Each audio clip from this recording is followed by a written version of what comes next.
నమస్తే, welcome to our channel. నేను ప్రియాంకారావు.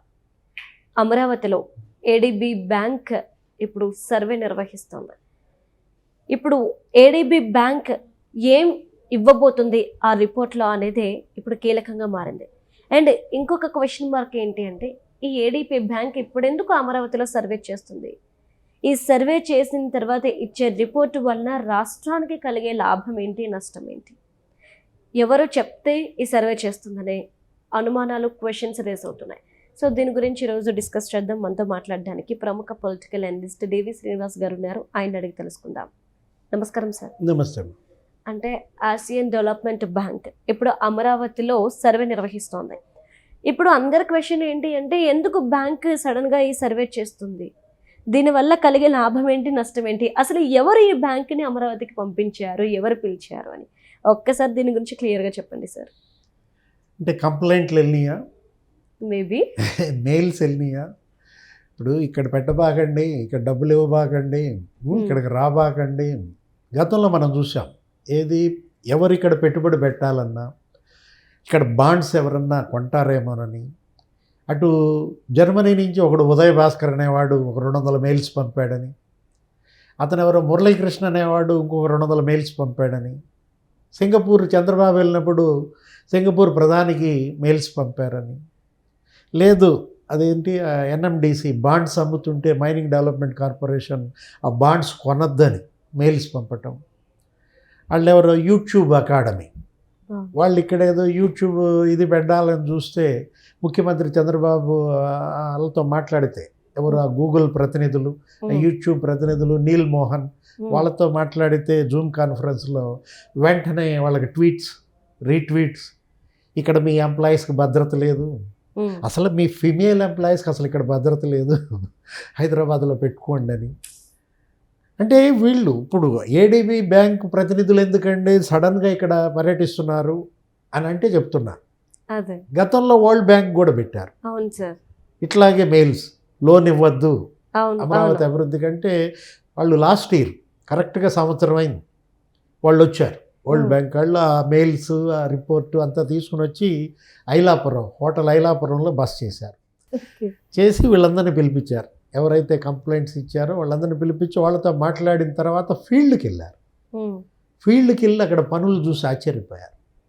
అక్కడ సీడ్ యాక్సెస్ రోడ్డు కానీ, లేకపోతే మొత్తం జంగిల్ క్లియరెన్స్ కానీ, లేకపోతే అక్కడ హైకోర్టు, అక్కడ సెక్రటేరియట్, ఆ భవనాల నిర్మాణం, శరవేగంగా రోడ్ల నిర్మాణం, వంతెనల నిర్మాణం, ఇదంతా చూసి అరే ఆ మెయిల్స్ ఏంటి, ఇక్కడ దొరుకుతున్న పనులు ఏంటి అని ఆశ్చర్యపోయి సింపుల్గా అప్పుడు వెళ్ళిపోయారు.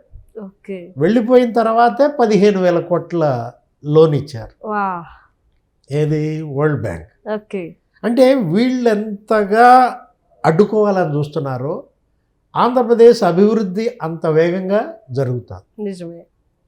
ఇప్పుడు మనం చూసాం, మరి ఫస్ట్ బడ్జెట్లోనే నిర్మలా సీతారామన్ దగ్గర దగ్గర 15,000 కోట్లు ఇచ్చారు అమరావతి. ఇప్పుడు దాంట్లో ఒక 3,200 కోట్లు మిగిలిపోయాయి. ఇప్పుడు ఈ బడ్జెట్లో 6,000 కోట్లు అవి ఇచ్చారు. అవి కూడా కలిపి, ఏది ఆ ఖర్చు చెయ్యనటువంటివి కూడా కలిపి 20 నెలల్లో అమరావతిలో రాజధాని నిర్మాణ పనులమ్మ 6,000 కోట్ల పనులు జరిగాయి.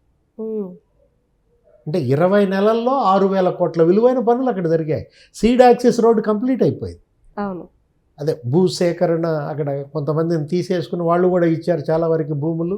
ఇంకేదో ఒక 4 ఎకరాలు ఎంత ఇవ్వాలనుకుంటా, ఆ 4 ఎకరాలు కూడా భూసేకరణ చేసి ఇప్పుడు దాన్ని హైవే కలుపుతున్నారు. ఎప్పుడైతే seed access road national highway కలిపిందో ఇక నీకు అమరావతి, ఇక నీకు అదే బ్యాక్ బోన్ అన్నమాట. మొత్తం మిగతా రోడ్లన్నీ కూడా నిర్మాణం శరవేగంగా జరుగుతోంది. హైకోర్టు భవనాల నిర్మాణం మనం చూసాం. సుప్రీంకోర్టులో కూడా దీని మీద చర్చ జరిగింది. నువ్వు చూసావు కదా, 3 days బ్యాక్ ఆయన ఎవరో సిద్ధార్థ లూథ్రానో ఏదో వాదనలు వినిపిస్తూ ఏమని, జడ్జి గారు మీరు అక్కడ పనిచేశారు, గతంలో మీరు అక్కడ పనిచేసిన వెళ్ళిన వారే, మీకు బాగా తెలుస్తుంది వీటి గురించి అంటే అప్పుడు ఆ జడ్జే చెప్పారు ఏమని, అదృష్టవశాత్తు అక్కడ పనులు చాలా శరవేగంగా సాగుతున్నాయి. అదృష్టవశాత్తు అంటే గతంలో దురదృష్టం ఏంటి, ఇప్పుడు అదృష్టం ఏంటి అంటే జగన్మోహన్ రెడ్డి గారు, చంద్రబాబు నాయుడు గారు. అంటే జడ్జి, సుప్రీంకోర్టు జస్టిస్ ఆయన బెంచ్ మీద ఉండి అమరావతి పనులు శరవేగంగా జరుగుతున్నాయని మరి ఆయన ఇచ్చారంటే ఒక సర్టిఫికేట్, ఇంక అంతకన్నా ఏం కావాలి? ఇప్పుడు ఏడీబీ వాళ్ళు వచ్చింది, అవును. ఏడీబీ ప్రతినిధులు ఏంటంటే వాళ్ళు 6,000 కోట్లు లోన్ ఇస్తున్నారు. ఉమ్. ఆ 6,000 కోట్లకి మరి ఈ మెయిల్స్ చూసి దాన్ని 10,000 కోట్లు చేస్తారా? ఎందుకంటే వరల్డ్ బ్యాంక్ అలాగే చేసింది. వరల్డ్ బ్యాంక్ను కూడా ఈ మెయిల్స్ పంపి తప్పుదారి పట్టించాలని చూస్తే జరుగుతున్న పనుల పట్ల పూర్తి సంతృప్తితో రెట్టింపు రుణం ఇచ్చిన నేపథ్యంలో వాళ్ళ అటు కేంద్రం కూడా ఇవాళ అమరావతి నిర్మాణం శరవేగంగా జరగటం చూసి అక్కడ ఏంటి ఏవియేషన్ హబ్ అవుతుంది, అక్కడ ఒక అతిపెద్ద రైల్వే స్టేషన్ వస్తుంది. నెక్స్ట్ మనం అక్కడ మరొకటి ఏంటి, నిన్నే చూసావు కదా ఏదది వ్యాలీ, క్వాంటమ్ వ్యాలీకి వ్యాలీ శంకుస్థాపన చేశారు. ఇవాళ అసలు మొత్తం ప్రపంచం దృష్టి అమరావతి క్వాంటమ్ వ్యాలీ పైన. అవును. ఏది అటు మైక్రోసాఫ్ట్ బిల్ గేట్స్ వచ్చారు, అవును సార్. బిల్ గేట్స్ మీద మళ్ళీ ధ్వజం ఎత్తారు. ఆయన్ని నార్మల్గా బదనాం చేయలేరు కదా సార్. అరే రాక్షసుడని, ఉన్మాదని, సైకో అని. ఇప్పుడు అదే జగన్మోహన్ రెడ్డి ఏం చేశాడు తెలుసా, అక్కడ ఏ సదస్సు జరుగుతోందంట, ఏ సదస్సు జరుగుతుంటే అక్కడ మరి రాహుల్ గాంధీ బ్యాచ్ ఆ యువజన కాంగ్రెస్ వాళ్ళు ఏదో అక్కడ ధర్నా చేశారంట. ఓకే. దాన్ని ఖండిస్తూ ఇతను పెద్ద స్టేట్మెంట్ ఇచ్చాడు, ఇది దేశద్రోహం, మీరు అసలు దేశ ప్రతిష్టకే మీరు మాయని మచ్చ తెచ్చారు అంటూ అక్కడ రాహుల్ గాంధీ వాళ్ళని విమర్శిస్తూ ఇతను ట్వీట్ పెడితే అసలు జనం నవ్వాలో ఎడవాలో అర్థం కాదు. నిన్నగాక మొన్న బిల్ గేట్స్ వస్తే నువ్వు, నీ మీడియా, నీ జాకీలు మొత్తం అంతా ఏ విధంగా మాట్లాడారు? అక్కడ దేశ ప్రతిష్ట గుర్తు రాలేదా? లేదు సార్. ఇప్పుడు ఈ క్వాంటమ్ వ్యాలీ అనేది వాళ్ళది గేమ్ చేంజర్.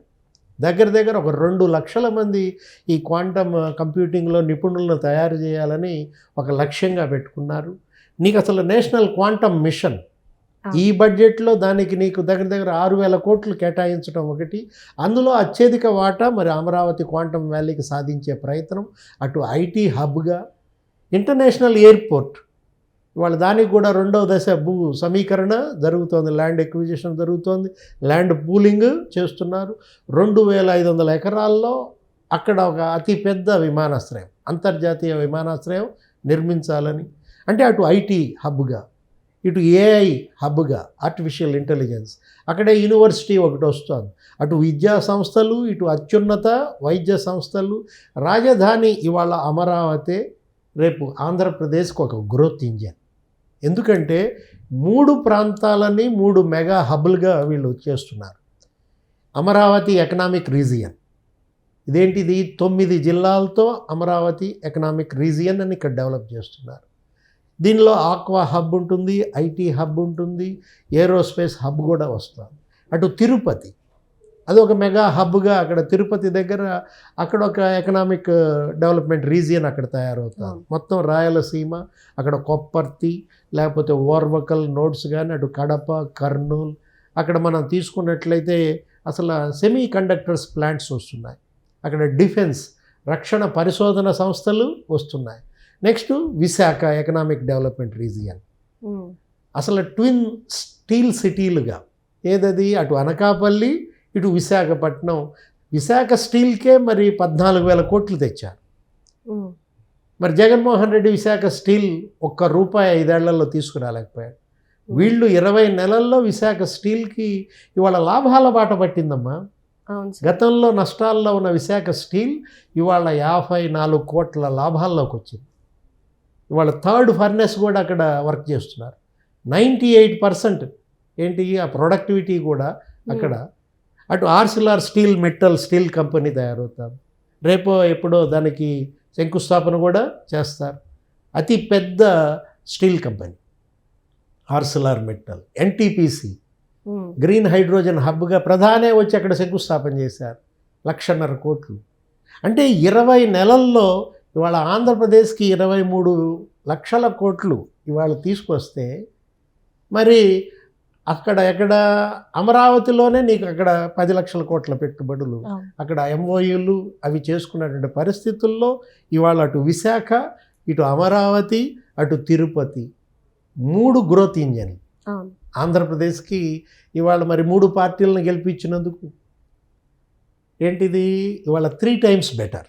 అవును 3 times బెటర్ అంటే అదే సిమెంట్స్ వాళ్ళది slogan Bharathi Bharathi cements. Cements.